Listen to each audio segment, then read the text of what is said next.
It is not the Star of David that connects us with Israel.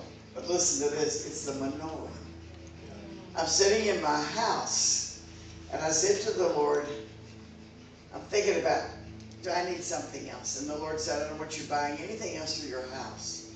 You have enough, and I'll show you how to decorate it. Come on. And I said, well, I need something. There's something missing. He said, a menorah. He spoke to me.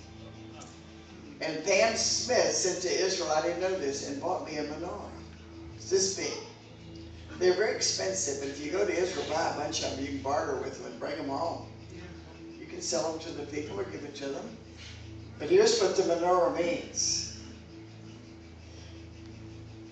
If you were to ask anybody, what is the connection? They would usually say the Star of David.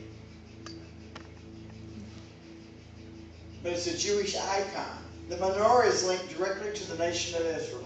If you ask those people what the symbol for Israel is, they will tell you it's the Star of David. Emblazed on Israel's flag, but that's incorrect. The official symbol of Israel is found on Israel's national seal, the menorah. The image on the seal is a replica of the same menorah that stood in the temple's holy place, as preserved on the Ark of Titus. What does it tell us? Here's the symbol of the church is linked to the symbol of Israel, and the national seal of Israel is linked to the imagery of the church. They're both joined together. They are obviously in the book of Acts at the beginning of the age. And what he's talking about is the 7 golden lampstands. The book of Revelation uses a striking symbol for the 7 churches of God. The menorah has 7 lampstands. Inside the holiest place of the temple burned the lamp of God, which has 7 branches and 7 lights. It's called the menorah. The menorah is one of the most Jewish objects. It is where we get the lights of Hanukkah, and most non-Jewish people are familiar with the menorah and connected to the Jewish people. But God has kept it a secret from them. And suddenly their eyes are going to be open. The 7 churches of Asia. Now look where God started. Only 2 did he not speak a word against them. 5 of them he did, but I have somewhat against you. Read it. He was telling the church what they were missing. Here the symbol of the church is linked to the symbol of Israel and the national seal of Israel.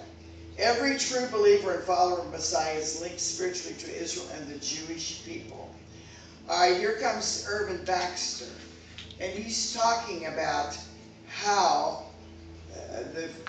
he's giving you the revelation on the 4 beasts. And he says this. He said, he's depicting who they are. He's talking about the leopard, the bear, and the lion, and the eagle. And the single beast depicted in Revelation 13, 1 through 8, is described as having the body of a leopard. That is Germany. The feet of the bear is Russia. The mouth of the lion is Great Britain.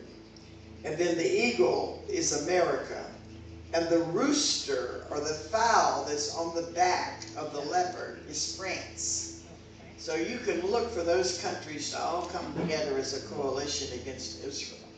Just read the word, study the word. Don't just glance at it, study the word.